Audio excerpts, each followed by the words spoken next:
Okay, guys, so we're gonna wrap up our macromolecules and we're gonna wrap up the cell. No more cell.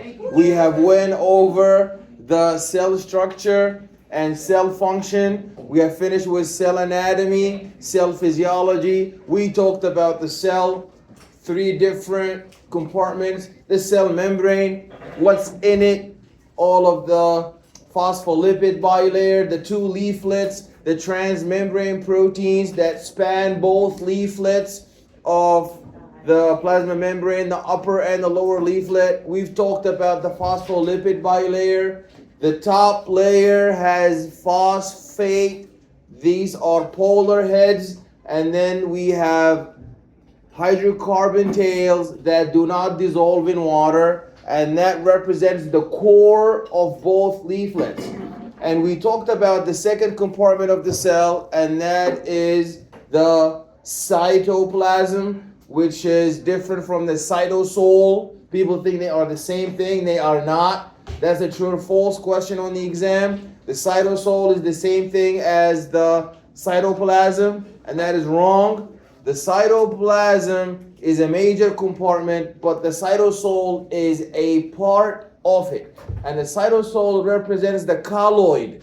The colloid is a solution that has water and proteins. So we talked about what is a solution, and that is microsolutes, about 40 nanometers or less, like salt dissolving in water. That's a solution. Like glucose dissolving in water, that's a solution. Then we talked about a suspension, which is also a solution, but the solutes are much bigger, about 400 nanometers or more. And that is your red blood cells dissolving in plasma. And then we talked about a colloid, and that is when proteins, exclusively proteins, dissolving in water. That's a colloid. And lastly, there was the emulsion. The emulsion is when you have a liquid dissolving in a liquid. So now you're no longer dealing with a solid. It's just a liquid dissolving in a liquid, like oil vinegar dressing. That's an example of a liquid dissolving in a liquid. Or fat colostrum dissolving in breast milk. That's another example of a liquid dissolving in a liquid. So the cytoplasm is a colloid because it has a lot of proteins that are dissolved in this cytosol. And the rest is the organelles. Everything else is laid out there in your cytoplasm. Your Golgi body, your endoplasmic reticulum, all of your mitochondria, the lysosomes, the proteasomes, the peroxisomes. We have mentioned and went over all of these different organelles. And lastly, the last compartment. What is the last compartment of the cell besides the cell membrane and the cytoplasm? What's the third one? The cytoskeletons. All of these, you're talking about the pseudopods and the cilia and the flagella. Those are all, and the microfilaments. Those are all parts of your cytoskeleton. But these are parts of your. These are extensions of the cell membrane. But inside the cell, you have the cytoskeletons. These are in the cytoplasm. So besides the cell membrane and the cytoplasm, what do we have? The nucleus. The nucleus. It has the nuclear membrane with all the DNA inside it. And we talked about the structures and the functions. The functions of all these proteins, the functions of all the proteins in the cell membrane, the function of all the organelles in the cytoplasm, and the function of the DNA being euchromatin and heterochromatin. And now we're going to wrap up the cell structure and cell function, and the next lecture is going to be about tissues. So now we're moving up the hierarchy. So we said that we have the cell, and below the cell you have the subatomic particles, the atoms, the molecules, and the organelles, and so on. Above the cell you have the tissue. So now we're going to move on to the tissue. After the tissue, then we're going to begin our system. Our system our organ system, anatomy and physiology. We're going to begin with the musculoskeletal system, and then we're going to move upward to the nervous system, and that will be the end of part 1 of anatomy and physiology. In part 2, we're going to begin with the rest of the system. So this is the step before the last step, and then after that, no more cell, no more tissue. We're going to go deeply into, now we're going to be looking into the system. So when we refer to a system, we're already going to be building up and basing upon all of these macromolecules that we have learned, all of our proteins. What is a protein? What are the building blocks of a protein? These amino acids, the building blocks of a lipid, these glycerols and free fatty acids, and the DNA being made up of nucleic acid that is made up of nucleotides. So all of that, we're going to be revisiting it, but at the level of the system. So we began discussing last week the skeleton of our last macromolecule. We have already discussed our 3 macromolecules. We began with sugars. We said that sugars are made up of monomers known as monosaccharides. How many monosaccharides are there? There is 3 of them. There's glucose, and there is fructose, and what is the third? Monomer. What is this third monomer? The third monomer is glucose, fructose, and galactose. And we said that these are monomers known as monosaccharides. These are monosaccharides, sugar monomers. These monosaccharides can definitely link up and connect with a bond. What's the name of this bond looking like that? What's the name of the bond looking like this? Between 2 monomers of sugar. So the 2 monomers going to connect to give me a dimer. Di meaning 2. Dimer. Also known as disaccharide. Disaccharide. And these disaccharides are made up of 2 sugars. And we talked about all of the disaccharides. So the disaccharides, can somebody name for me one of the disaccharides that is made up of 2 monosaccharides?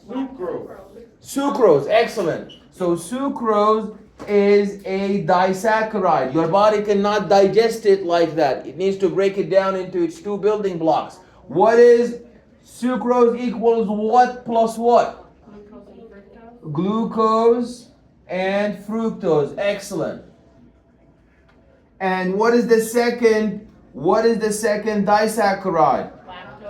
Lactose. Excellent. Lactose is made up of glucose and galactose. Excellent. And thirdly, what is the last disaccharide? Maltose. And it is made up of glucose and glucose and glucose. Excellent. And they're all connected by what kind of bond is this? Glycosidic bond. Are we clear? What kind of bond is that? That is a glycosidic bond connecting the sugars. So now that is one form, and we said that these sugars are important because sugars are found on the cell membrane. And the sugars that are attached on the cell membrane, like on the phospholipid bilayer, you have sugars attached to lipids. These are known as what? Sugars with a lipid. Excellent. What do you call that? Yeah, that's a glycolipid. If the sugar is attached to a lipid, that's the glycolipid. And the other kind is what your friend just mentioned, is the glycoprotein. So the unique set of glycoproteins and glycosugars that are found on the surface of your cell membrane, these are unique. That's like your fingerprint. No 2 people can ever share the special set of glycoproteins and glycosugars on the surface of the cell membrane. What do we call that? The set of glycoproteins, meaning the sugars on the top of the membrane proteins, and glycolipids.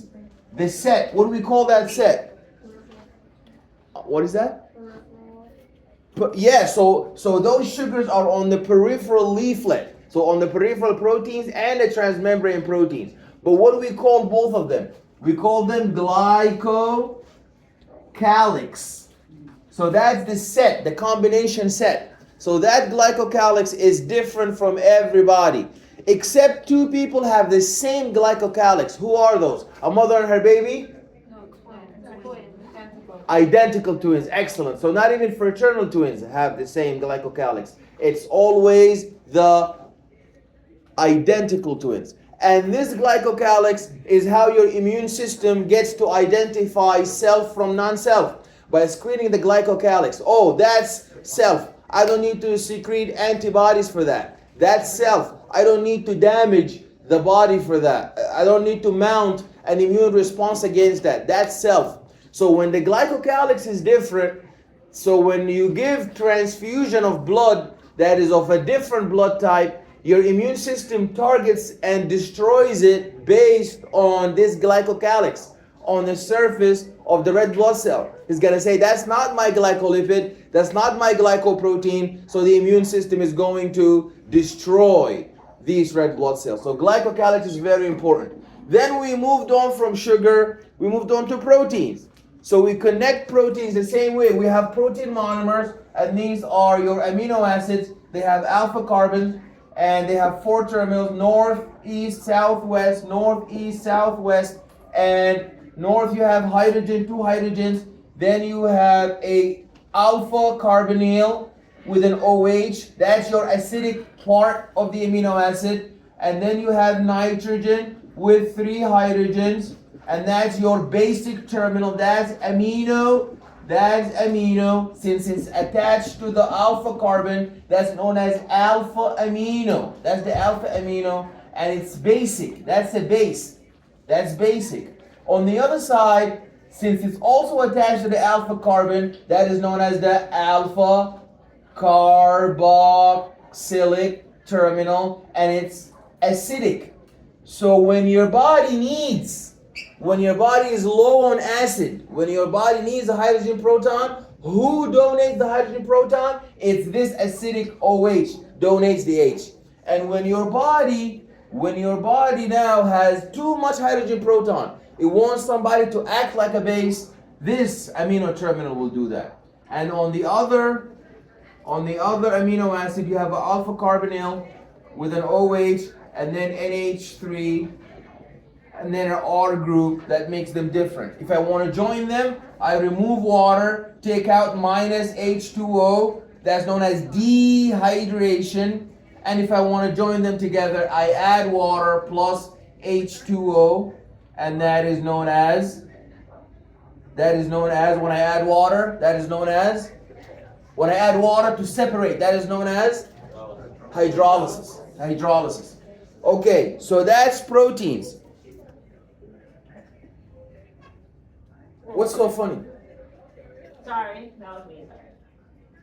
And then we move, that's the second way. You need to know both of those. How to break them apart and how to join them together.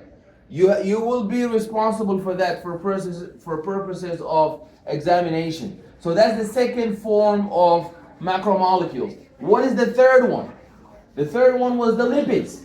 So now we need to know how the lipids are joined as macromolecules and how do they divide as micromolecules. So as micromolecules, we have a glycerol. On one of my exams, one student, I asked, what's a glycerol? And the student said, that's like glyco, that's sugar. No, it's not glyco, it's glycerol. So glycerol looks like this. 3 carbons with an OH, with an OH, with an OH. That's one of the backbones of the lipids. The other backbone is a carbonyl with an H, then many carbons. Same thing, carbonyl with an H, then many carbons. Carbonyl with an H, then many carbons. Okay, so what is this long chain called? That's known as, it's free, so it's free fatty acid. So that's a free fatty acid, that's a free fatty acid, that's a free fatty acid. So this is when they are separated.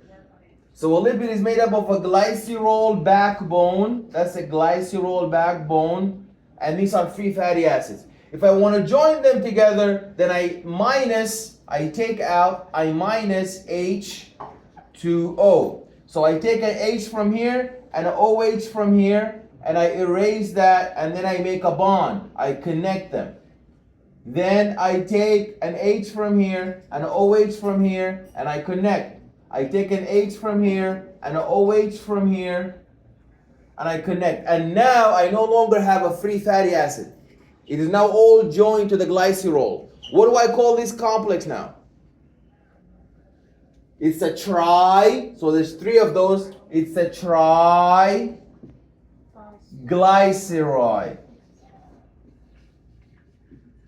Or triacylglycerol. Both work, tomato. But now, that's my macromolecule. And when I break it down into its two building blocks, now it is a it's a micromolecule. So you have to know how to add them together and how to bring them apart. Okay, and then lastly is what we're going to talk about today. So we have finished talking about proteins because we find them in the cell membrane. We find them in the cell membrane. Remember, in our cell membrane, we had phospholipid heads. We said they are yellow butter, so they had tails. They had hydrophilic heads that are polar. They had hydrophilic heads that are polar, and they had also hydrophilic tails. So hydrophobic tail. So we have hydrophilic heads on the top and hydrophilic heads on the bottom. So these are the heads, and in the middle we have our tails. So these are our tails. Our tails are yellow butter, meaning that they are lipophilic or lipophobic. These tails that I'm drawing right now, are they hydrophilic or hydrophobic? They are hydrophobic. In terms of lipids, are they lipophilic or lipophobic? They are lipophilic. So this is a big chunk of oil, big chunk of butter. It will not allow anybody to pass through it. So the plasma membrane looks like that. The heads are red because they are polar. Why are they polar? Because they have a phosphate. So we said that a glycerol looks like that. Carbon, carbon, carbon. But the glycerol of your plasma membrane is different. All the glycerols look like that with a carbonyl carbon and so many carbons. That's how they look. All the other lipids look like that.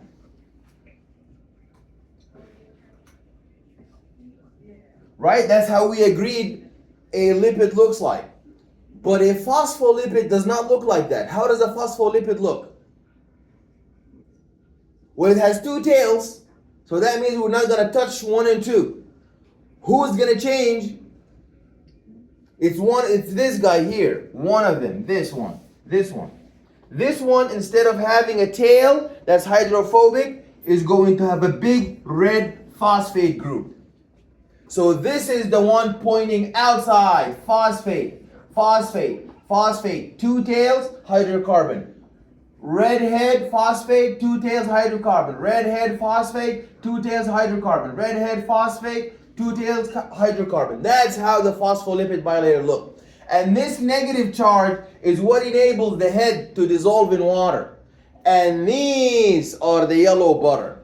These right here are your yellow butter. This is very important. This is your yellow butter. This is done. Okay, this is your yellow region here. So we have discussed also that if you are a steroid, if you are a lipid, you have no problem going through this butter. So if you are a steroid hormone like testosterone, like aldosterone, like estrogen, progesterone, no problem, you can go right through, because like dissolves like. Non-polar dissolve non-polar. Lipophilic dissolve lipophilic. But the problem is, if you are a catecholamine hormone like epinephrine, epinephrine is not made of cholesterol. Epinephrine is not a lipid. Epinephrine is not non-polar. Epinephrine is polar. So what is it supposed to do now? So for that one, we're going to have our proteins. And we said we have two types of protein, and that's what you mentioned. That's what you mentioned. What's your name? Oh boy. Yes. Me? Yes. Tatiana. Okay, Tatiana, you said peripheral proteins. So we said, how many peripheries do we have? We have two leaflets. 1, 2. So we can either have a peripheral protein on the top leaflet here, peripheral protein on the top, or a peripheral protein on the bottom. Okay? Or we can have a transmembrane protein. Transmembrane meaning it can span both layers. So now you see the difference between a peripheral membrane on a lower peripheral membrane and a upper peripheral membrane. And now you see a transmembrane protein spanning both layers, both leaflets. And we said that on the top of this is a protein. This is a protein. On the top of this protein, you can have, what do we say we always refer to as green? Sugar. So you can have sugar with a protein here. That's a glycoprotein.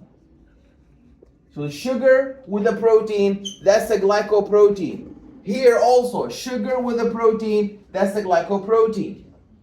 And you can have sugar with the lipid, with this lipid bilayer. You can have sugar here, and that is known as glyco. That is known as glyco. When you have sugar with a protein, that's a glycoprotein. When you have sugar with lipid, that's a glycolipid. That's a glycolipid. And both of them, the glycolipids and glycoproteins, are known as glycolipids and glycoproteins are known as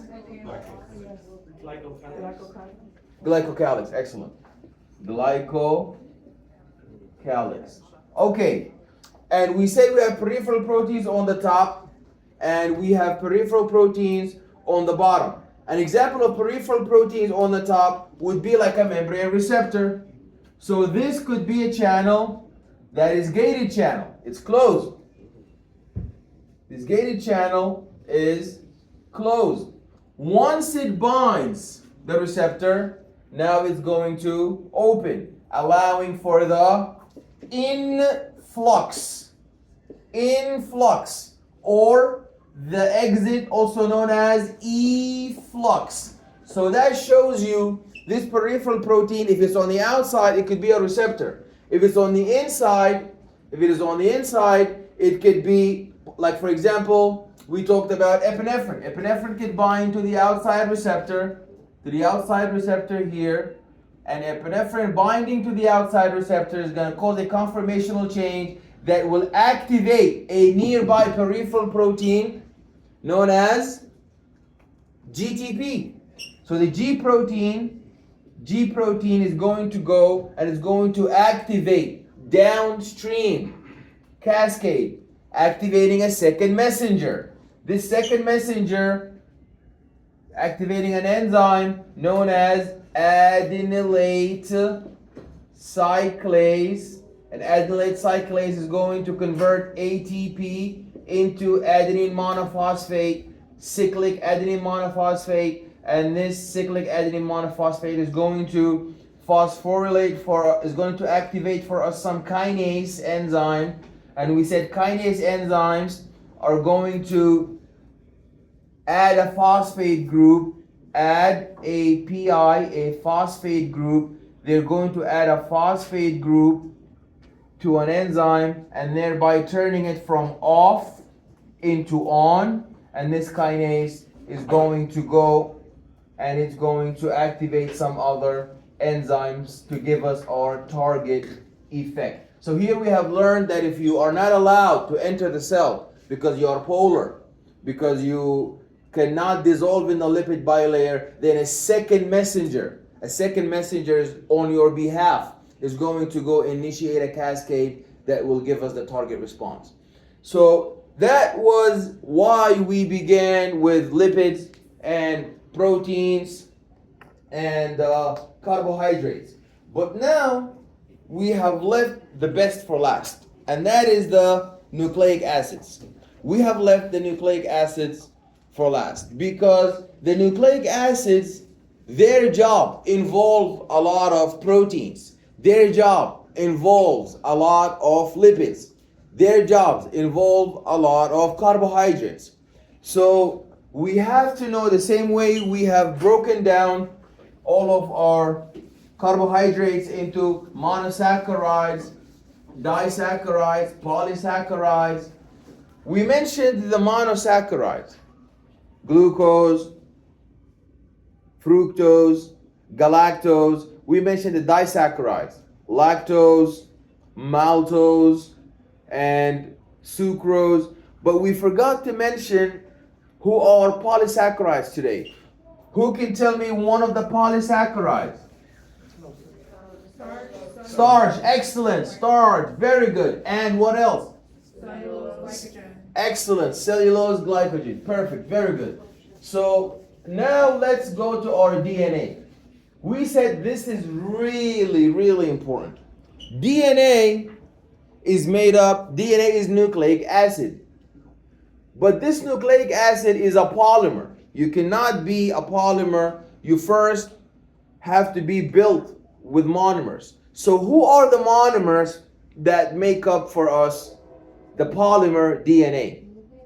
Excellent. Nucleotide. So what's a nucleotide? We said a nucleotide has to be 3 out of 3. 3 out of 3. The first one, obviously, we do not need to memorize all of the amino acids. I'm not going to ask you on the exam what's the tyrosine, what's the that's adenine. yeah, but the nitrogenous bases, there are only 5, and you need to know all of them. Like the traffic lights. Okay, like in the driver license test, you got to know 100. If you get one wrong, you're going to fail your driver license test. These nitrogenous bases, you have to know the 5 of them. The nitrogenous bases are, first of all, we have adenine with a big A. That's adenine. Adenine. And it binds with another nitrogenous base known as thymine. Thymine. Its one letter abbreviation is a T. These are nitrogenous bases. And adenine, that's a nitrogenous base. And we said we need, in addition to a nitrogenous base, so that's 1 out of 3. What is 2 out of 3? A ribose sugar. A ribose sugar. A ribose sugar is a sugar that has 5 carbons. 1, 2, 3, 4, 5. And then there's an oxygen. Don't forget how it looks like. So that's a ribose sugar. And the nitrogenous base must also have to bind a nitrogenous base and a ribose sugar. Ribose sugar. And with the ribose sugar, there is 3 out of 3 is accomplished with a phosphate group. 3 out of 3 is accomplished with a phosphate group. So now this is a perfect nucleotide. Nobody can argue with that. It's 3 out of 3. If one phosphate is missing, so now you have 2 out of 3. Are you now a nucleotide? Yeah, excellent. So now you're a nucleoside. So a nucleoside is 2 out of 3. What are the 2? Are they phosphate and ribose? No. Are they phosphate and nitrogenous base? No. Are they ribose and nitrogenous base? Yes. No phosphate. That's very important. Okay, then we have another set of nitrogenous bases, and that would be guanine, abbreviated with a G, guanine, and that is a nitrogenous base, and cytosine, C, cytosine, and that is a nitrogenous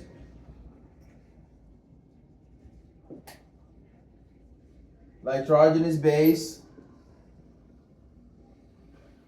And you have a ribose sugar, otherwise you will never be a nucleotide. Ribose sugar with a phosphate. And here you have ribose sugar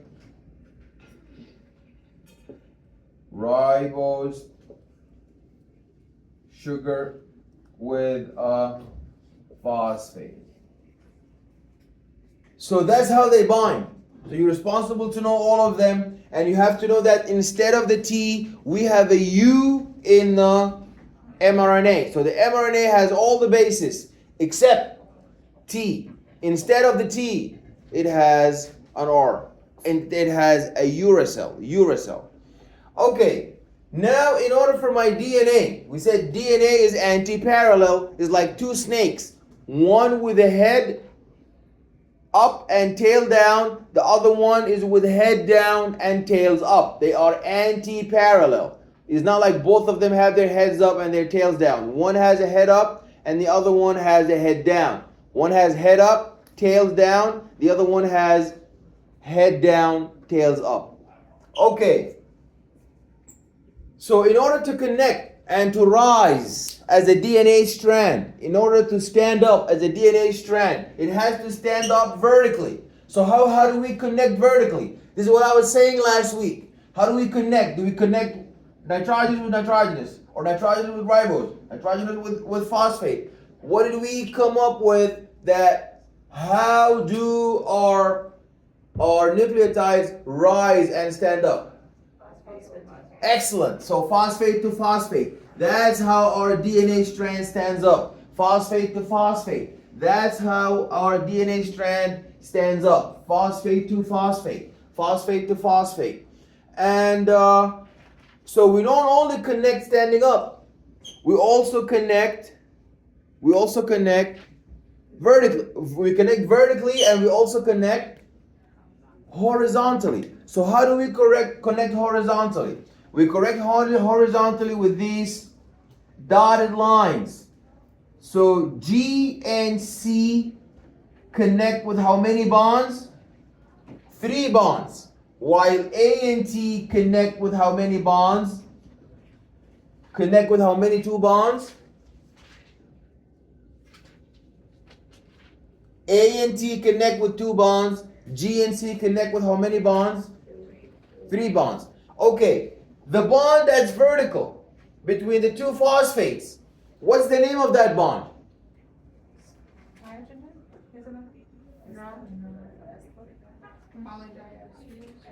Polydiester. Phosphodiester. Good try. Phosphodiester bond. That's the vertical. It's a really strong bond. And what's the bond that's connecting the two DNA strands up? What is connecting them sideways? What's the name of that bond? That's the hydrogen bond. That is a hydrogen bond. That's a hydrogen bond. Very good. Hydrogen bond. So when I heat things up, when I increase the temperature breaks what bond? The hydrogen bonds vertically, the hydrogen bonds horizontally, or the vertical bond, the phosphodiester bonds vertically. Yeah, the horizontal hydrogen bonds. These are the ones that break, and then the DNA denatures. But when everything cools, the DNA returns back and anneals back together. Okay? So we need to know also that we have two classes of nitrogenous bases. We have purines, and we know purines, pure or good. PAG. Purines are adenine, pure or good. Pure or good. Adenine and guanine. Purine, adenine, and guanine. These are your purines. These have two rings. Purines have two rings. While pyrimidines, even though they have the longer name, even though pyrimidines have a longer name, they actually only have one ring, and that is your thymine. That is your uracil. Thymine, uracil, and that is your cytosine. So you need to know what are pyrimidines, the three nucleotides, the three nitrogenous bases that give us the pyrimidines, the two nitrogenous bases that give us the purines. We need to know how many rings are in the purines. 2. How many rings are in the pyrimidine? 1. Who connects with who? G connects with C. A connects with T. Through what kind of bonds? Hydrogen bonds. How many bonds? A connects with T with 2 bonds. G connects with C, 3 bonds. And what are the components of a nucleotide? That's your nitrogenous base, your ribose sugar, and your phosphate. What is the vertical bond? That's the phosphodiester bond.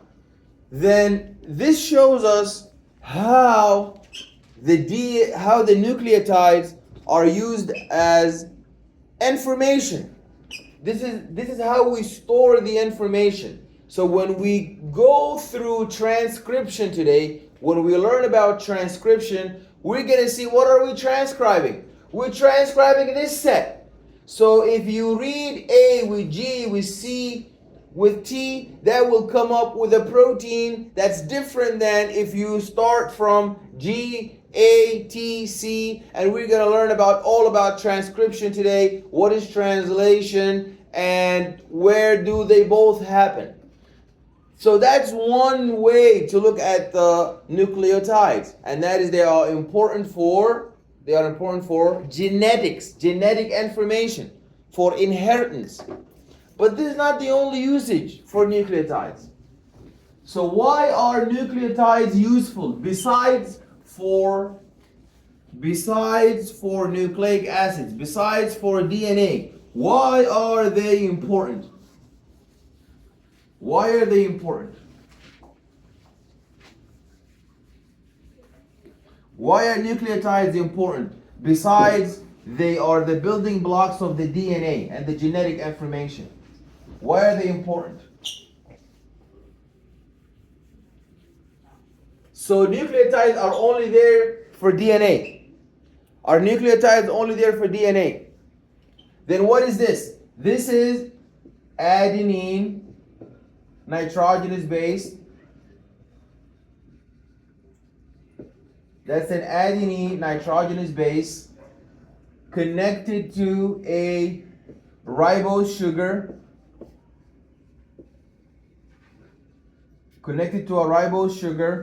And then connected to 1 phosphate, excellent, 2 phosphate, 3 phosphate.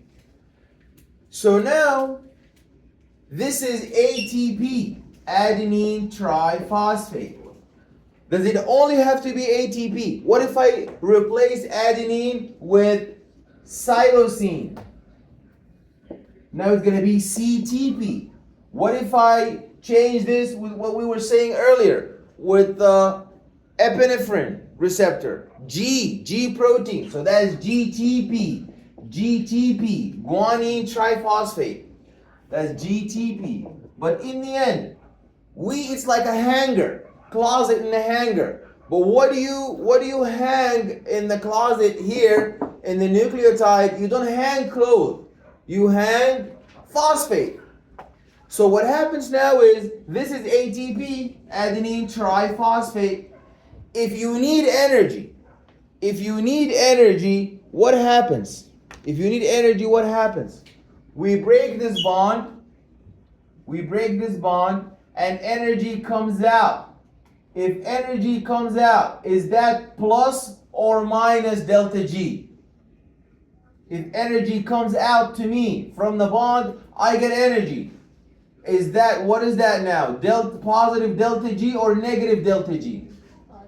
That's positive delta G, known as exergonic. So an exergonic reaction is where the energy comes out to me from the bond when I need the energy.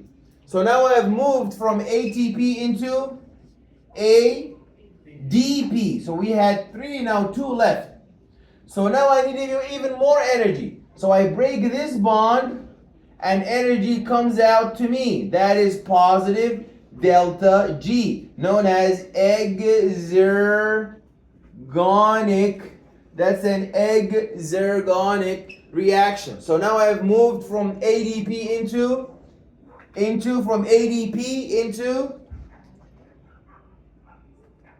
moved from adenine diphosphate into, I had 3, adenine triphosphate. Now I broke one, I have 2 left. That's adenine diphosphate. Then I broke one of the 2, I have only 1 left. AMP. So I go from ADP into AMP, adenine monophosphate. AMP. Now even that, I can't break that too. I can break that one too. So I break this bond and energy comes out to me. That's plus delta G. That's exergonic. And now I go from AMP, adenine monophosphate, to 0. So what do we call that? What is that? Now you just have adenine and ribose. What do we call that now? Nucleotide. Nucleoside. Excellent, because now I have no more phosphate. I had 1 AMP and now it's gone. So I have 0. So now I go to a nucleoside. That's why they call ATP a nucleoside triphosphate. That's perfect, because it is a nucleoside, adenine and a sugar ribose plus 3 phosphates. It's a nucleoside triphosphate. But what did we see here? This has nothing to do with genetics. This has nothing to do with DNA. But it's still a nucleotide. So that shows you that they are there not only for genetic information, but to give you energy. And when you use that energy in catabolism, let's say now you no longer need energy, they are not going to say, well, we only go from ATP down to ADP, AMP, and nucleoside. They can store now. So the closet is not just for you to take out clothes. You can put it back in if you need to put it back. So that's what we use the ATP for. So now if we no longer need energy, we're gonna go put it all back in an endergonic. Minus delta G, that's endergonic. So now I'm saving energy. I go from nucleoside to now I'm climbing up the stairs. I'm not going down the stairs. So I go from nucleoside into AMP, that's endergonic, I'm storing energy. I go from AMP into ADP, that's endergonic, I'm storing energy. And I go from ADP to A triphosphate, that's endergonic, so now I'm storing energy. So now I'm using a nucleotide here. It has nothing to do with DNA, but I'm using it to do what? To store energy. So don't think that the ATP is just there to provide you with energy when you need it. It's not there to provide you with energy when you need it. It's there to store energy when you have too much of it. Okay, so this is the bulk. This is the most important thing that we need to know. We need to know what's a nucleoside, what's a nucleotide. We use ATP for energy. We use ATP for DNA. We use ATP as a raw material in our second messenger, because remember that second messenger is cyclic AMP. It came from where? It came from ATP. So adenyl cyclase was able to spin ATP into cyclic AMP, CAMP, and that is what gave us our reaction. So our nucleotides, they are very important. Then we're gonna learn today about what is transcription. We began this course by outlining that we have the central dogma of biology. Central dogma of biology.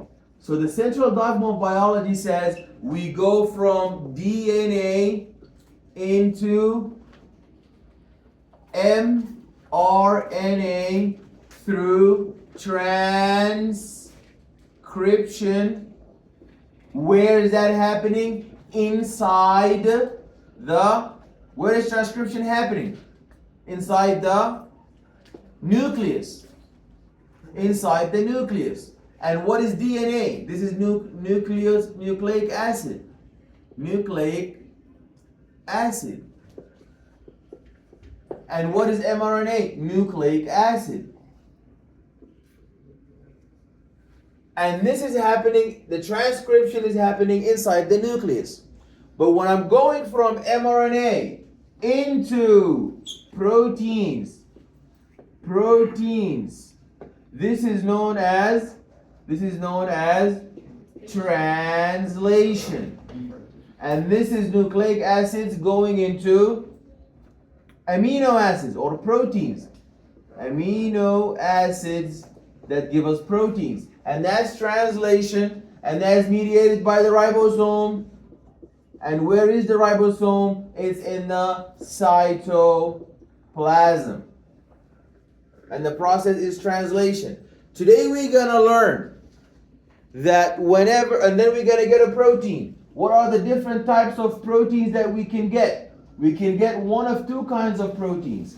Either structural protein.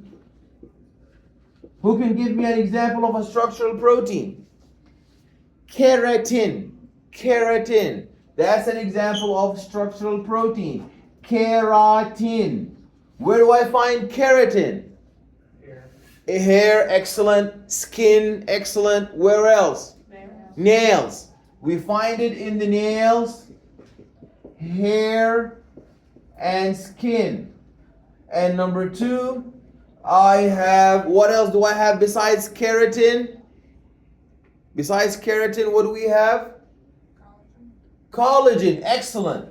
And collagen, where do we find collagen? We find collagen in the ligaments of the bone tissue. Okay, then we only have structural proteins. We have functional proteins. They don't have anything to do with mechanical tensile support. They have a job to do, like hemoglobin.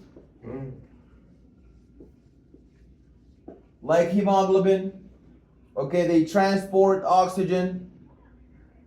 And these catalases, the catalases that remove free radicals and reactive oxidative species. Catalases remove reactive oxidative species and remove the decreased oxidative stress when there's so many free radicals. So this is an example of a functional protein. So if we want that, if we want hemoglobin, if we want catalase, if we want collagen, if we want keratin, we have to go down this road. Elementary school, middle school, high school, college, then you get here. You can never make this unless you go down here. Except if you are the virus, the HIV virus, because the HIV virus can do the opposite. It can go backward because it has no DNA, it has mRNA, but it has a very dangerous enzyme, and this enzyme is gonna reverse. It's gonna go from mRNA into DNA. This is known as reverse transcriptase. Reverse transcriptase. It's very, very important. Okay, so now we're gonna see how do we make the proteins. So what happens is your DNA looks like that. It is bonded. The bilayer. Let's say that you need to transcribe a certain region. You need to transcribe a certain region. Then a very important protein known as RNA polymerase. You need to know that RNA polymerase. What does RNA polymerase do? RNA polymerase unwinds the double helix like that. It unwinds it. It unwinds the double helix. It unwinds the double helix. And then it transcribes the region that I need. It transcribes it. For every A, so you know this DNA, it has A, T, C, G, T, A, C. So now for every A, we cannot have a T, it's an mRNA. So instead of the T, what are we gonna have? You're gonna have uracil. So you're gonna have U. Instead of the T, what are you gonna have? A. Instead of the C, G. Instead of the G, C. Instead of the T, A. Instead of the A, you cannot have a thymine, you're gonna have a uracil. Instead of the C, you're gonna have a G. So that's the mRNA transcript. But we call it a nascent mRNA. What's a nascent mRNA? It's not final. It's not final. It has to undergo some surgery. We have to do some cutting. We have to do some cutting and chopping. This cutting and chopping is going to give us our final mRNA. So we're going to cut the mRNA, this nascent mRNA, this premature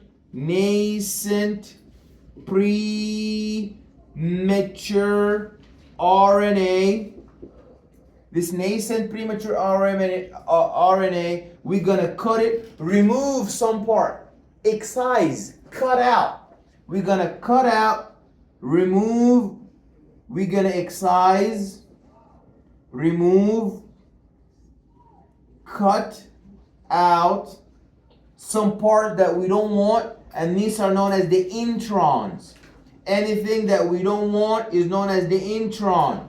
And you can remember that by remembering that intron. Many students have the problem, they think that the intron is what we keep. No, the intron is what we cut out, is what we don't want, is the garbage.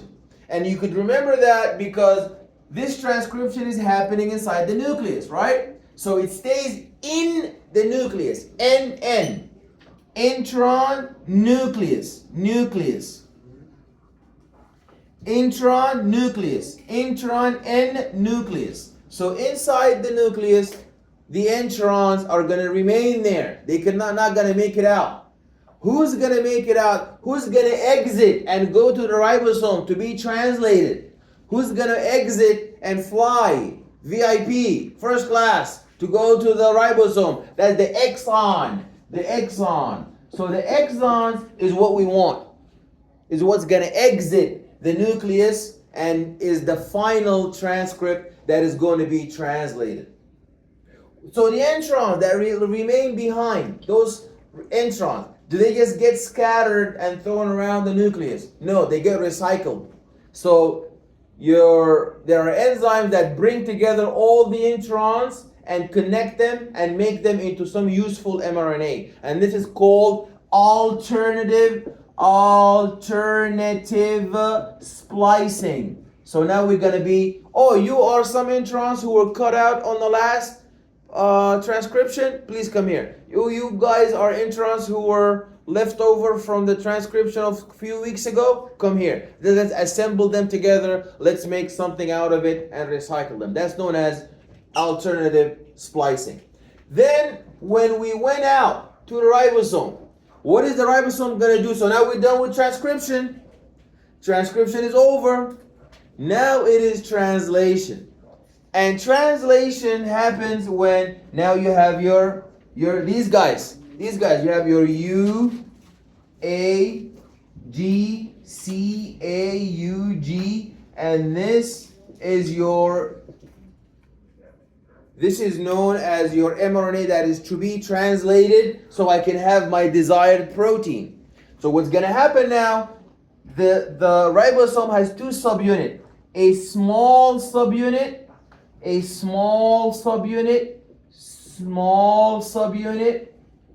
and that's the subunit that's going to bind first. Then a large subunit, a large subunit. This large subunit is going to bind, and then what's going to happen is in the large subunit there are 3 sites. In the large subunit we have 3 sites. In the large subunit we have 3 sites. E for exit, E for exit, E for exit. And A is where we enter. I wish they named it an I so we make our life easier, but they just said it's an A. So A is for entry. Okay, just think of it that way. A is for entry. In the middle is P. So what happens now is what you're trying to read as a ribosome, these are called the codon. The codons. The codons are your mRNA. These are your codons. Then something very special, this is the codon of the mRNA. Then the tRNA, the transfer RNA, is going to come and bind with its anticodon. So UAG is going to have an anticodon who binds with U. U was there because of the T. So A is going to bind. And who's going to bind with A? A binds T, but it's anyways ribosomal RNA, transfer RNA, messenger RNA, all of them are RNAs. You can never have a T, so you will have a U, and with the G you'll have a C. That's the anticodon. Anticodon. It's very important for you to remember that the codons are on the mRNA, while the anticodons are on the tRNA, the transfer RNA. And the transfer RNA, on its tail, it has, or on its head, if you want to look at it that way, that's the head. It has the anticodon. On the tail, it has the amino acid. So it's going to enter in the A region. It's going to bind the anticodon. Then it's going to shift to the P region. Then after it shifts to the P region, another tRNA is going to enter into the A region. And then the transfer RNA who was in the P region is going to exit after it transfers its amino acid to the one on the A region. And we're going to keep going. Another tRNA is going to come in. They're going to be switching and adding their amino acids to a growing polypeptide chain. And when we reach the terminal, the stop codon is going to terminate the translation, and then all of the polypeptide chain is going to go to the E site, the exit site, to exit the ribosome. So when we see the figures, it's going to start making more sense. So this is not something that you're just going to see it one time, hear it one time, and it's going to just make perfect sense. This is something that you're going to go over and over and over again until it makes sense to you. So this is draft one. This is round one. We're gonna do round two with the PowerPoint slides. Then you're gonna go home, do round 3, 4, 5 up to until you get it. Yes. The large subunits, you said they're E, P, and A. Is there a name to that, or is it just E, P, and A? Okay. Can I take a picture of it? Yeah, you can. I'm videoing it. I'm gonna post it for you.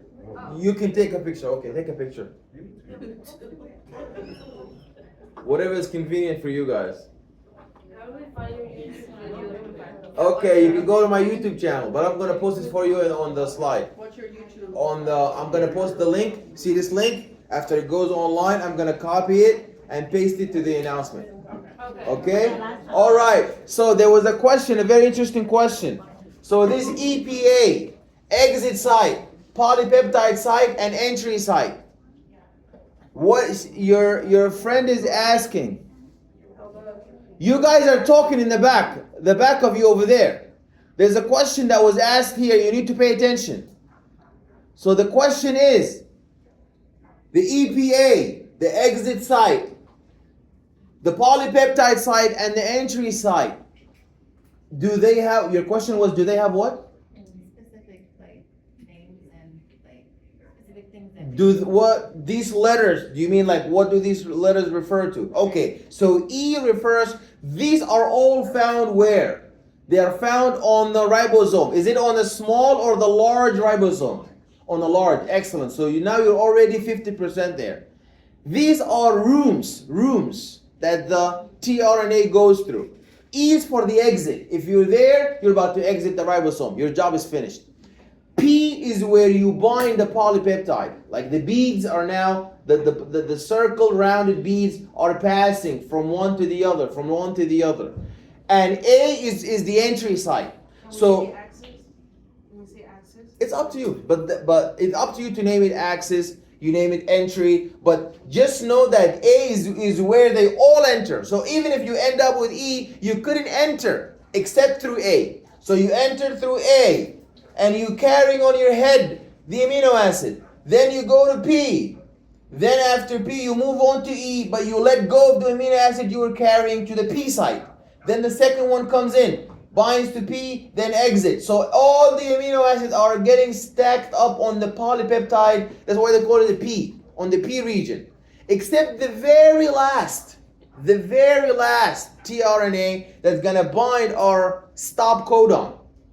When it binds our stop codon, that one is going to move to the P region and bind the long, really long polypeptide with all the amino acid, and then carry the entire polypeptide into the exit site, then get out. Exit. Are we clear? We're gonna see it some more. This is not something that is gonna be done from one time. This is something that's gonna be like you're gonna read it a lot till it's gonna make sense. Okay, but it's not impossible to get, but it's gonna take a little while, and then you're gonna get it. Okay, and then you have to know your start codon, and that's AUG. So the RNA, when the RNA want to start transcribing, it will find 3 codons known as AUG. If you are AUG, that's the start codon. And if it finds one of 3 stop codons, and the stop codons are U go away, UGA, U are away, UAA, and U are gone, UGA. These are the 3 stop codons. If the RNA polymerase comes across one of these stop codons, it will stop transcribing. You said UAA. Okay. U go away, UGA. U are away, UAA. And U are gone. And AUG is the start. AUG. Whenever AUG is there, RNA polymerase is going to say, oh, that's where I start transcribing. I'm going to start transcribing from AUG. And AUG is so special because it's 2 in 1. It's a start codon, and it has an amino, obviously it's gonna code for an amino acid. What's the amino acid that is coded for by the start codon? Is methionine. Methionine. So usually for purposes of examination, they usually ask you, what's the start codon? Is 1. There is no other one. It's AUG.